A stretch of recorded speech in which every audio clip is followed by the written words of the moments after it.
અડધો કલાક વધારે લેટ થવાનું કારણ કૃષિ વિજ્ઞાન કેન્દ્રથી લાઈવ ભારત દેશના 711 જગ્યાએ બ્રોડકાસ્ટથી લાઈવ ભારત દેશના યશસ્વી વડાપ્રધાન નરેન્દ્ર મોદી સાહેબ થવાના હતા. એનો કાર્યક્રમ હતો એ 11:30 વાગે લાઈવ થવાના છે. ત્યારે પ્રોગ્રામના કારણે અડધો કલાક તમને બેસવા પડ્યું.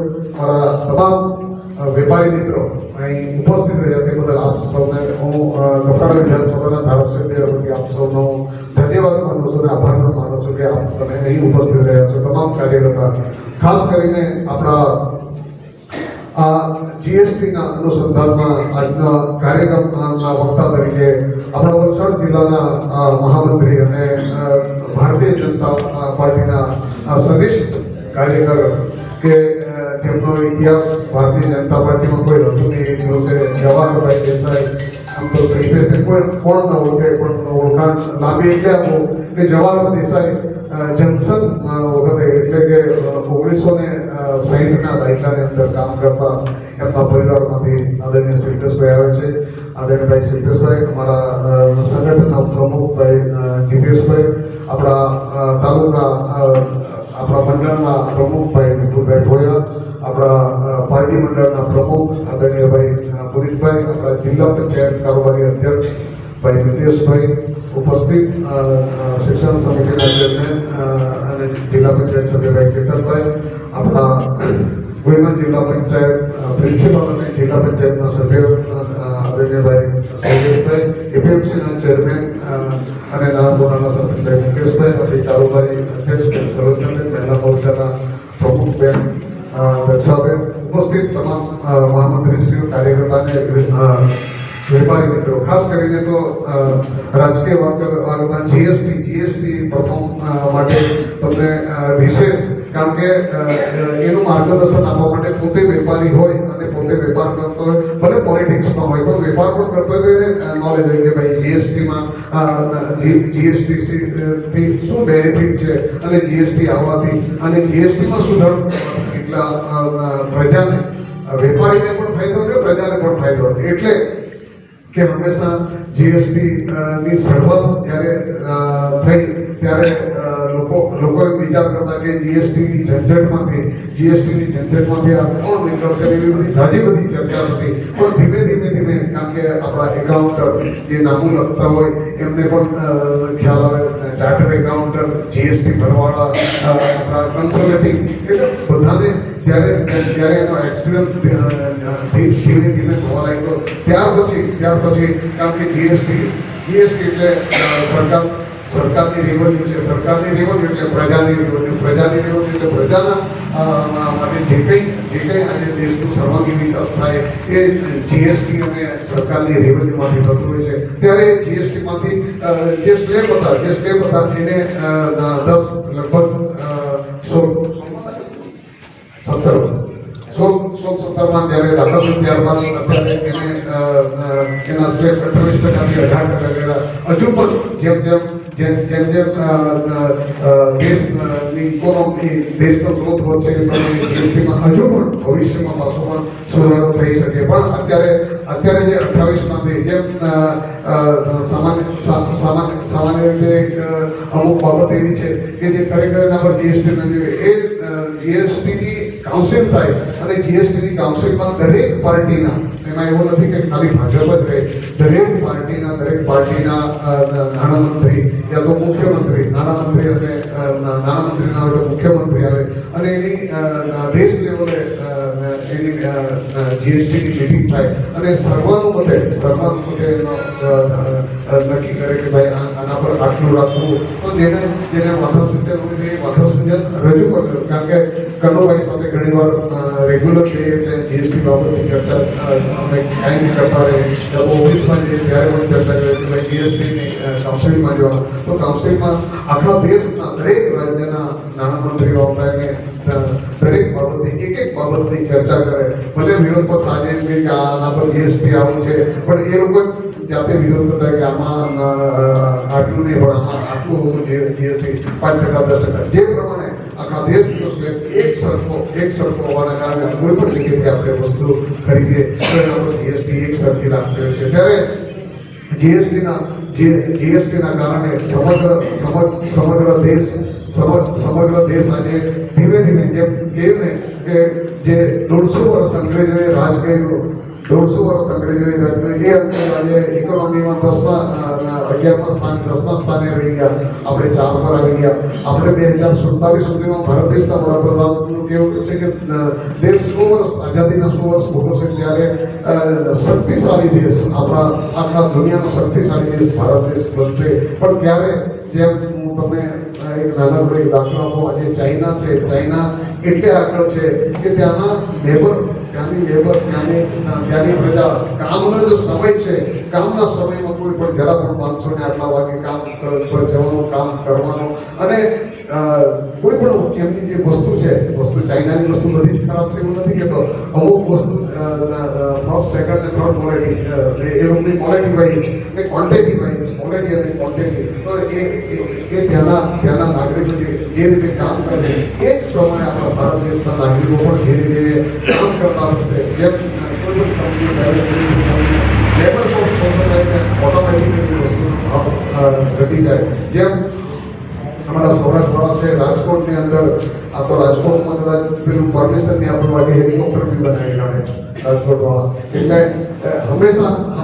હંમેશા જેના પાછળ પડી ગયા તો તેના પાછળ કેટલો ઓછામાં ઓછો લેબર થાય કે ઓછામાં ખર્ચો કેવી રીતે થાય એ પ્રમાણે એ ક્વોલિટી બને, એ ક્વોલિટી આપણને ઓછા ભાવે કેવી રીતે મળે. જેમ સ્વદેશીની વાત કરી ને કે વિદેશી વસ્તુ, એટલે કે આ ટેરિફની વાત આવી, ટેરિફની વાત એટલે એક પ્રકારનું યુદ્ધ જ છે, એક પ્રકારનું યુદ્ધ જ છે. ખાલી બોમ્બ મારો નહીં કરે, બાકી ટેરિફ એટલે આપણને ઢીલા પડવાનો, આપણા દેશને ઢીલા પાડવાના, આપણા દેશને ડાઉન કરવાના, આપણા દેશને નબળો પાડવા માટેની ટેરિફની વાત છે કે ભાઈ 100 રૂપિયાની વસ્તુ છે એના પર 50% ટેરિફ, એટલે 50 રૂપિયા ટેરિફની વાત છે. એટલે એ જે વસ્તુ છે એ બિઝનેસની વસ્તુ છે, અને બિઝનેસના વસ્તુ માટે સરકાર, આપણા ભારત દેશના વડાપ્રધાન અને આખી ઇકોનોમી જે સિસ્ટમ છે એ સિસ્ટમ આપણી કામ કરી રહી છે. કારણ કે વેપારીઓ સાથે અમે પણ કંઈક નાના મોટા ધંધા સાથે જોડાયેલા, નાના મોટા ચાર્ટર્ડ એકાઉન્ટન્ટ સાથે જોડાયેલા, એમના સાથે બેસવાનું થાય તો એ લોકો પાસેથી પણ ઘણી બધી માહિતી આપણને જાણવાની મળે. તો એ બધી માહિતીમાંથી આપણે સામે જ્યારે જરૂર પડશે ત્યારે વિરોધ પક્ષ ગમે તે વાત કરે તે દિવસે કહેવાય કે ભાઈ તમારા મુખ્યમંત્રી પણ એમાં સંમત છે, અમે કે આ ભારતીય જનતા પાર્ટીની સરકાર સંમત નથી, તમારી પાર્ટીના મુખ્ય નાણામંત્રી પણ એમાં સંમત છે. ત્યારે એની વાત કરવા માટે આપણા આદરણીય મહામંત્રી શ્રી શિલ્પેશભાઈ ઉપસ્થિત રહ્યા છે. તો જીએસટી બાબતનો આપણને વિશેષ માર્ગદર્શન આપશે. આપનો સમય વધારે તમને 12 વાગ્યા સુધીમાં છૂટા કરી દેવાના છે, એટલે આપ સૌ ઉપસ્થિત રહ્યા આપનો ખૂબ ખૂબ ધન્યવાદ. ભારત માતા કી જય. ઓકે, તો ચાલે નેક્સ્ટ જનરેશન રિફોર્મ કે તો પણ ચાલે.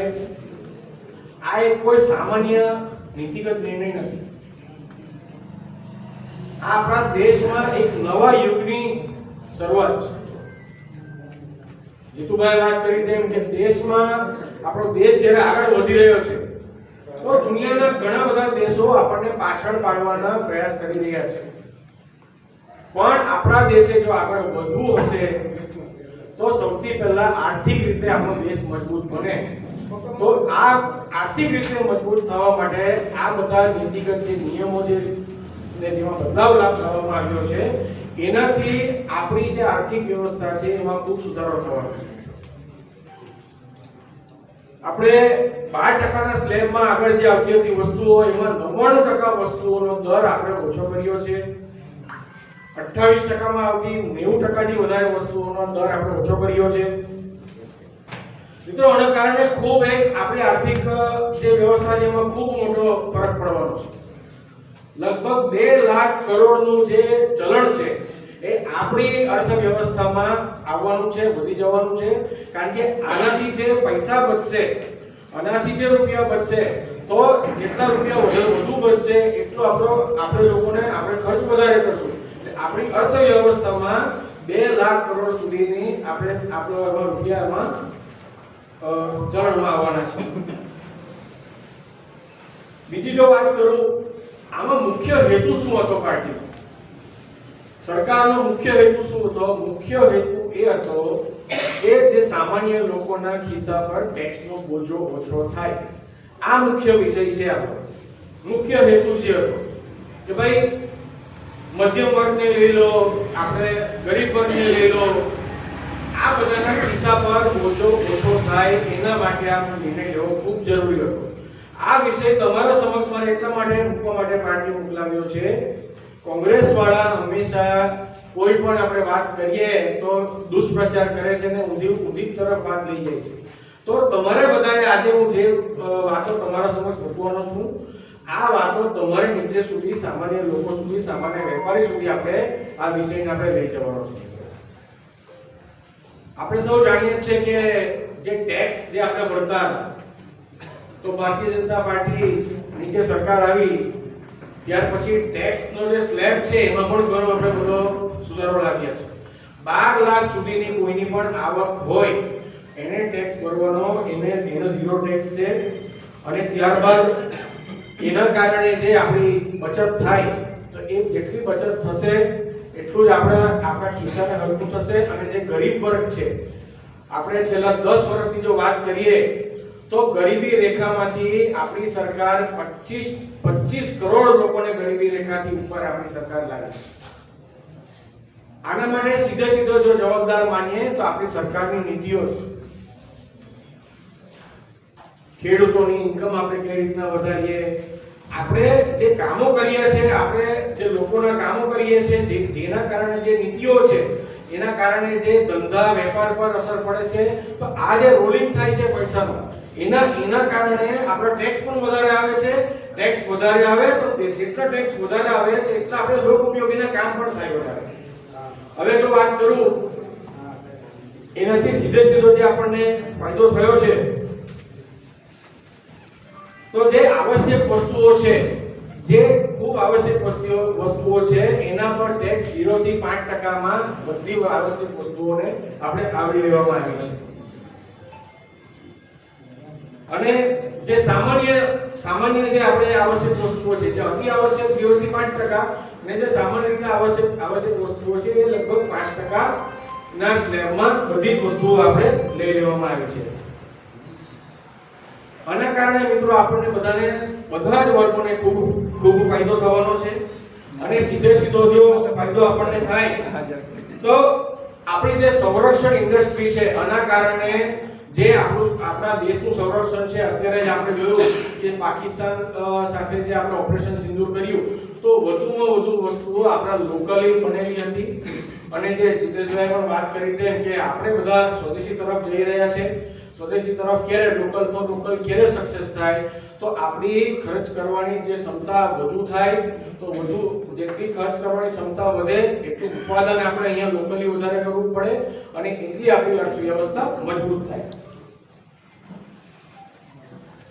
બીજી જો આના કારણે જે ફાયદો થયો, આપણી સરકારની જે નીતિઓના કારણે ફાયદો થયો કે ડાયરેક્ટ બેનિફિટ ટ્રાન્સફર. આપણે સૌ જાણીએ છીએ કે કિસાન સન્માન નિધિ જે સરકાર ત્યાંથી મોકલે છે સીધા આપણા એકાઉન્ટમાં આવી જાય છે. આગલી સરકારો, જે કોંગ્રેસની સરકારો હતી, એ લોકો કાયમ વાત કરતા કે હવે ત્યાંથી 1 રૂપિયો મોકલાવીએ છે અને 99 પૈસા વચ્ચે ચવાઈ જતા હતા. તો આ ડાયરેક્ટ બેનિફિટ ટ્રાન્સફર થી આપણને સીધો ફાયદો થાય છે. અને કોવિડ વખતે ખાસ કરીને આપણા બધાને જ્યારે જરૂર હતી, ખૂબ જરૂર હતી, લોકોથી બહાર નીકળાતું નહોતું, સીધા આપણા એકાઉન્ટમાં સરકારે પૈસા જમા આપણે કરાવ્યા હતા. બીજી મેં તમને વાત કરી તેમ કે ગરીબ કલ્યાણની જેટલી પણ સ્કીમો છે, આપણે પ્રધાનમંત્રી આવાસ યોજના લઈ લઈએ તો જે ઘર વિહોણા હતા, જેમની જમીન હતી પણ જેમની પાસે ઘર ન હતા, તો એમને ઘર બનાવવામાં આવ્યા. એટલે જે લોક ઉપયોગી કામો છે, જે આ ટેક્સ જે બધો આવ્યો છે, બીજી સરકારને આપણી સરકારમાં ફાયદો શું છે, બીજી સરકાર પણ એ ટેક્સ લાગુ કરતી હતી અને આપણા કરતા વધારે ટેક્સ લેતી હતી, પણ લોક ઉપયોગી જે કામો કરવાના હતા એ લોકો કરી શકતા નહોતા.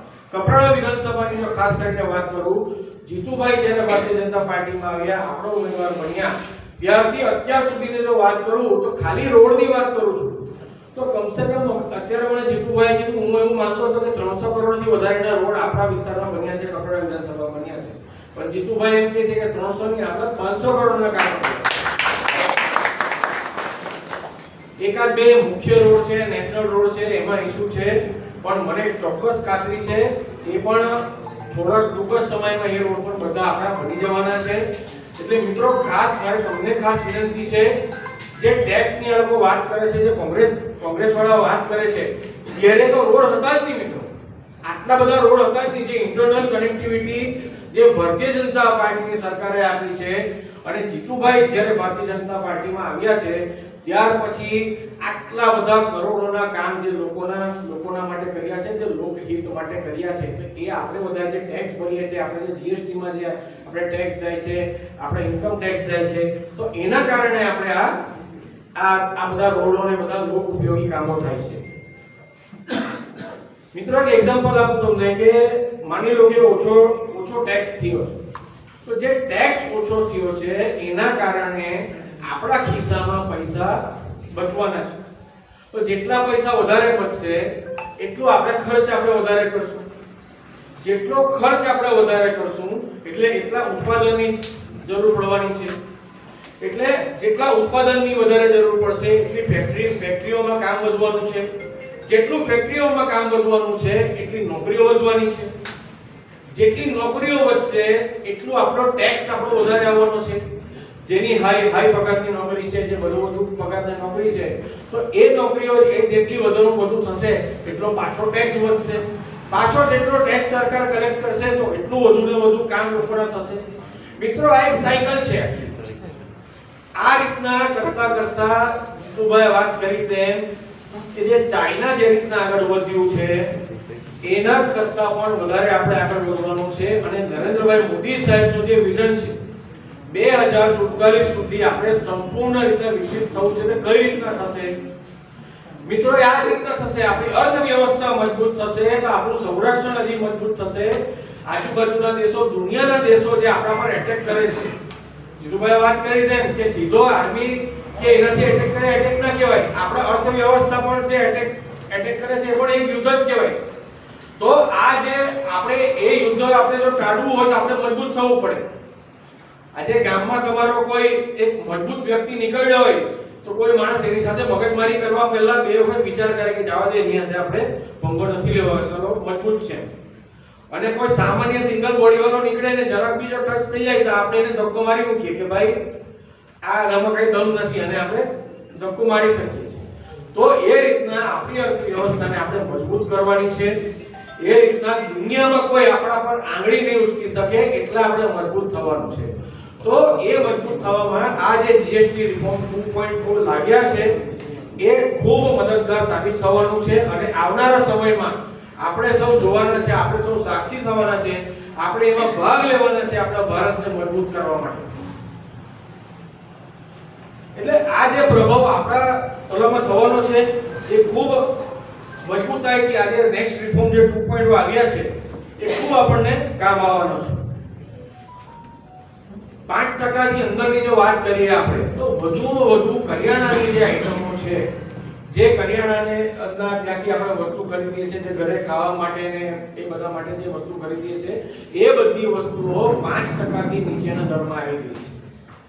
એટલે એમ કહી તો ખોટું નથી કે આપણે સ્વાદિષ્ટ અને પૌષ્ટિક ખાવું હોય તો એમાં આપણે બધી જ વસ્તુઓ 5% ની નીચે લેવામાં આવી છે. એટલે પહેલા જે બધા મોટા લોકો જે ભોજન કરતા હતા એ હવે નાના માણસો પણ, આપણે નાના અને મધ્યમ વર્ગના માણસોને પણ આ સુવિધા મળી રહે અને એમના ખિસ્સા પર ઓછો ખર્ચો આવે એટલા માટે આ વ્યવસ્થા નરેન્દ્રભાઈની સરકારે કરી છે. સ્વાસ્થ્યની વાત કરીએ તો મેડિકલ ઓક્સિજન એના પર તમે પહેલા ટેક્સ વધાર્યો હતો. જે ચશ્મા સામાન્ય રીતના આપણે 40 નો ઉપર જાય એટલે બેતાલા આવે અને બીજા બધા પણ જે ચશ્મા આવે તે ચશ્મા પણ આપણે 5% ની નીચે 5% ના દરમાં આવી ગયા છે. આપણે આગળ ફ્રીજ, ટીવી, આપણે બાઇક અને ગાડીઓને બધું લેતા હતા એ પહેલા 28 થી 30% હતું, એ પણ 18% ના સ્લેબમાં હવે આવી ગયું છે. એટલે મિત્રો મારું એમ કહેવા માંગુ છું કે જે નરેન્દ્રભાઈ આપણા દેશની માટે જે વિઝન છે, જે દેશને જે દિશામાં જઈ રહ્યા છે એ દિશામાં આપણે ખૂબ જલ્દીથી વધી રહ્યા છે અને આપણે બધા એમાં સહભાગી થવાનું છે અને લોકોને જાગૃત કરવાના છે. આપણા વિસ્તારની વાત કરું, કપડા વિધાનસભાની વાત કરું, જીતેશભાઈ આગળ કહી ગયા કોઈ પણ આવીને ગમે તે વાત કરીને ભરમાવવાની કોશિશ કરે છે, પ્રયત્ન કરે છે. તો આ વિષય આપણે સારી રીતના લોકોના વચ્ચે લઈ જઈએ એના માટે આજે ખાસ આપણે સંમેલનનું આયોજન કર્યું છે. વેપારીગણ આવ્યા છે, એમને તો ખ્યાલ હશે, તો એમના હું છેલ્લે જે વાત કરીશ એમને પણ ખ્યાલ આવશે કે આમાં કઈ રીતના આપણને લાભ થયા છે. આપણો વિસ્તાર એમ જો વાત કરીએ તો ખેતી પર આપણે ત્યાં ખેતી વધારે થાય છે આપણા વિસ્તારમાં, ખેડૂતોને પણ ખૂબ લાભ થયા છે. ટ્રેક્ટર હોય કે ડ્રીપ ઇરિગેશન હોય, ડ્રીપ સિંચાઈ હોય, સ્પ્રિંકલર હોય, ટ્રેક્ટરના પાર્ટ હોય, આ બધાને જીએસટી ઘટાડીને માત્ર 5% ના દરમાં આપણે લાવી દીધા છે. હવે આના કારણે શું થશે કે આપણા ખેડૂતો પાસે પૈસા બચશે, બચત થશે, તો એ વધુ સારી રીતના ખેતી કરી શકશે, સારું ખાતર વાપરી શકશે, સારું ખાતર વાપરશે તો એનો પાક પણ વધુ થશે, સારો થશે, તો એને તેમાં ઓર વધુ લાભ થવાનો છે. તો કહેવાનો મતલબ એ છે કે ખેડૂતને પણ આમાં ખૂબ આપણે લાભ થવાનો છે. આ જે જીએસટી રિફોર્મ આવ્યા છે એના મધ્યમ વર્ગને પણ ખૂબ લાભ થવાનો છે. જે આપણા ત્યાંથી બધા કામ કરવા બધા વાપી પણ ખૂબ જાય છે, તો એ જે આપણે એમએસએમઈ છે, જે મધ્યમ વર્ગની જે ઇન્ડસ્ટ્રીઓ છે, એ ઇન્ડસ્ટ્રીને પણ ખૂબ લાભ થવાનો છે. તો એ ઇન્ડસ્ટ્રીને જેટલો લાભ થશે અને એટલું કામ આપણું વધારે નીકળશે, તો આપણા ત્યાં નોકરીનું આપણે જનરેશન વધારે થશે. તો આપણા ત્યાંથી જે બધા લોકો વાપી જાય છે જોબ કરવા માટે, એમને પણ વધુ ફાયદો થશે અને વધુ નોકરીઓનો પણ એમને લાભ થવાનો છે. હવે આ બધી વસ્તુ મેં જે તમને વાત કરી, આમાં એક રાજકીય વસ્તુ પણ મારે તમને ખાસ કહેવાની છે કે જે વંશવાદી પાર્ટીઓ છે, આપણે યુપીએ ની બધી જ પાર્ટીઓને જો ગણીએ તો બધી વંશવાદી પાર્ટીઓ છે. કોંગ્રેસ લઈ લો કે શિવસેના લઈ લો કે તમે આરજેડી લઈ લો, કોઈ બી પક્ષ છે, બધી વંશવાદી પાર્ટીઓ છે. એ લોકો મિત્રો હંમેશા આ જ વિચારેલું હતું કે જે ગરીબ છે એ લોકોને ગરીબ રાખો, અભણ છે એ લોકોને અભણ રાખો, એ લોકોને જાણત નહીં આપણે થવા દેવાની, ખાલી નારો જ આપવાનો. આપણને બધાને યાદ છે કે ઇન્દિરા ગાંધીએ 70-80 ના દશકમાં ગરીબી હટાવવાનો નારો આપેલો હતો. ખાલી નારો આપેલો હતો, ગરીબી હટાવવા માટે પ્રયાસ કોઈ એમને કરેલા નહીં હતા. નરેન્દ્રભાઈ મોદી સાહેબ આવ્યા ત્યાંથી મેં તમને વાત કરી તેમ 25 કરોડ લોકોને ગરીબી રેખાથી ઉપર લાવ્યા છે. અસલી ગરીબી હટાવો અને જ કહેવાય. તો આ વસ્તુ લોકોના વચ્ચે આપણે મૂકવાની છે. આપણે કોંગ્રેસના લોકો જે દુષ્પ્રચાર કરી રહ્યા છે, તો એના સામે પણ આપણે આ વાત કરવાની છે. ભારતીય જનતા પાર્ટીની સરકારો એવું વિચારે છે કે જેટલા લોકો સશક્ત થશે, જેટલા લોકો ભણશે, એટલા લોકોને વધુમાં વધુ ખબર પડશે અને એ લોકો સારો નિર્ણય લેશે, એ લોકોનું પરિવારનું ગુજરાન વધુ સારી રીતે કરી શકશે અને તો જ દેશ આગળ વધશે. અમે હંમેશા વાત કરીએ છીએ કે આપણે એકાત્મ માનવવાદમાં માનનારી પાર્ટી છે કે છેલ્લામાં છેલ્લા વ્યક્તિ સુધી આપણો વિકાસ પહોંચવો જોઈએ અને એ છેલ્લામાં છેલ્લા વ્યક્તિને જ્યાં સુધી વિકસિત ન થશે ત્યાં સુધી આપણું કામ આપણે સક્સેસ કહી શકશું નહીં. તો આપણે છેલ્લામાં છેલ્લી વ્યક્તિને પણ સશક્ત કરવામાં માનનારી પાર્ટી છે. તો આ વિષય આપણે લઈ જવાનો છે. આજે કોંગ્રેસ કહે છે કે ભાઈ પહેલા વધારે રેટ હતા ટેક્સના અને હમણાં તમે જ ઓછા કર્યા, તો એમાં હું તમે મોટી વાત કરી. મિત્રો મારે તમને યાદ અપાવવું છે, જ્યારે યુપીએનો સમય હતો 30% ની આસપાસ બધી વસ્તુઓ પર ટેક્સ હતા. 30% ની આસપાસ. હું છેલ્લે મારી વાત પૂરી કરીશ ત્યારે તમને અમુક વસ્તુઓનો તમને વાત કરીશ કે આટલા ટેક્સ હતા ને આપણે કેટલા ટેક્સ કર્યા. તો મિત્રો એ 30% પરથી આજે ઘણો બધો ટેક્સ ઓછો થઈ ગયો છે. શાળાની વાત કરીએ, જે શાળાની વસ્તુઓ આપણે વાપરીએ, પેન, પેન્સિલ, ક્રેયોન, જે કલર વાપરીએ, રબર, પુસ્તક, એના પણ એમનો ટેક્સ વધારે હતો. આપણે એ બધો વસ્તુ પર 5% અને 0% સુધી આપણે એમાં ટેક્સ આપણે એના પર આપણે આવી ગયા છે. રાહુલ ગાંધી મિત્રો કાંઈ પણ આપે છે સ્ટેટમેન્ટ અને આખા દેશમાં ફરીને ગબ્બર સિંહ ટેક્સ ની વાતો કરે છે. મિત્રો એ લોકોનો શું પ્લાન હતો? એ લોકો એમ વાત કરે છે કે ભાઈ જીએસટી જે છે એ જીએસટી તો અમે લાવવાના હતા અને તમે લોકોએ અમારી આઈડિયા કોપી કરીને લાવી. તો તમે લાવવાના હતા તો તમારી સરકાર હતી, તો તમને કોણ અટકાવેલા હતા? અમે વિપક્ષમાં હતા તો અમારી જવાબદારી તો નહીં હતી ને કે અમે ટેક્સ ને લાવીએ, જીએસટી ટેક્સ. જવાબદારી તમારી હતી તો તમે એમાં જવાબદારીમાં ફેલ ગયા. હવે જ્યારે અમે ટેક્સ લાવ્યા છે GST, one nation one tax તરીકે જે ટેક્સનું ઉદારીકરણ આપણે કર્યું છે, સિમ્પ્લિફિકેશન કર્યું છે, તો તમને પેટમાં દુખે છે. મિત્રો એ લોકોનો પ્લાન એવો હતો કે બધી જ વસ્તુઓ પર 18% ટેક્સ આપણે લાગુ કરી દેવાનો. એટલે બધી જ વસ્તુઓ પર એટલે આપણે મેં તમને વાત કરી તેમ કરિયાણાની વસ્તુ હોય આ ભણતરમાં લાગતી વસ્તુ હોય એટલે 5% ને 0% પર લાવીએ છીએ. તો એના પર પણ 18% લગાવવાના હતા. એટલે સામાન્ય વ્યક્તિ જે દૂધ લેવા જાય તો એ દૂધ લેવા જવા વાળો પણ દૂધ પીવા વાળો પણ 18% ટેક્સ આપે ને પેલા BMW ને બધા મોટા વ્યક્તિઓ BMW લે તો એના પર 18% લાગે. તો કોંગ્રેસનો એ પ્લાન હતો કે તમે સામાન્ય વ્યક્તિને પણ 18% લાગુ કરો અને મોટા માણસને એના પર 18% લાગુ કરો. તો ભારતીય જનતા પાર્ટીની નરેન્દ્રભાઈ મોદી સાહેબના આગેવાની વાળી સરકારે વિચાર કર્યો, ગરીબ મધ્યમ વર્ગનો વિચાર કર્યો અને એ પ્રમાણે ટેક્સનું આખું માળખું તૈયાર કર્યું.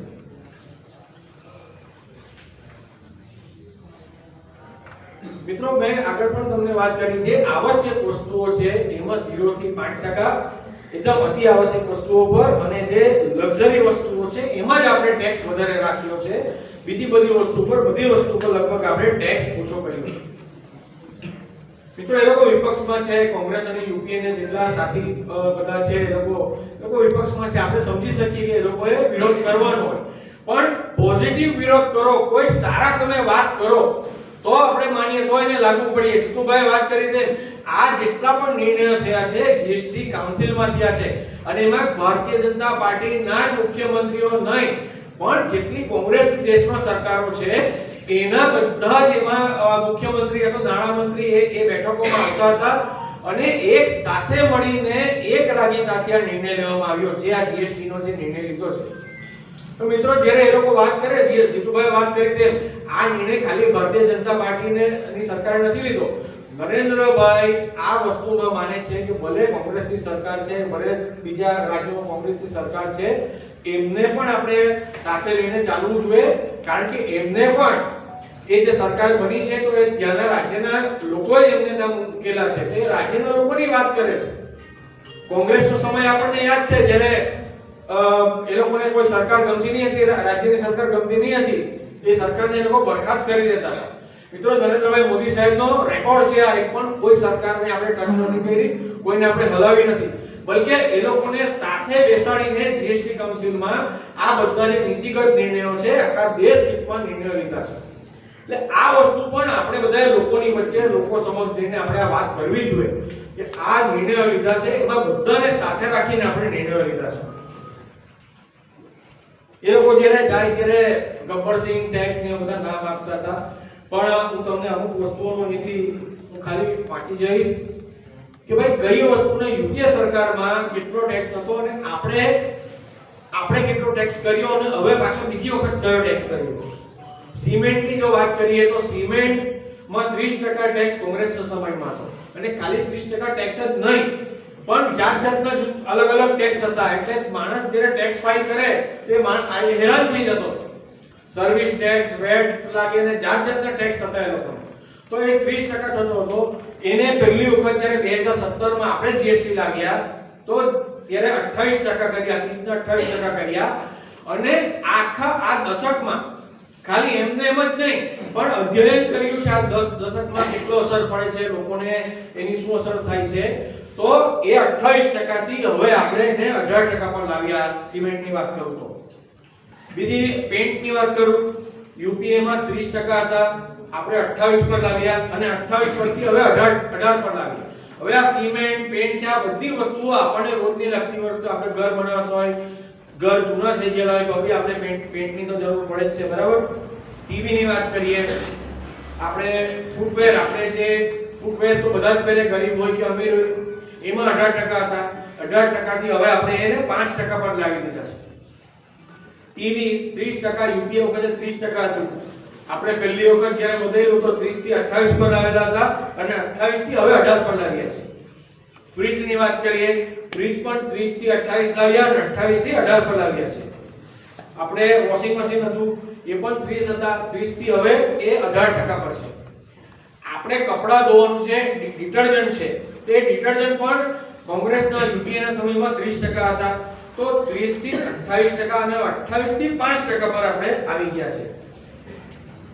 કોફી, ટૂથપેસ્ટ 30% હતા, 30 થી આપણે 28 પર લાવ્યા, 28 થી પછી 18 પર લાવ્યા અને 18 થી હવે આપણે 5% પર લાવ્યા છે. એ રોજની વાપરવાની વસ્તુ છે.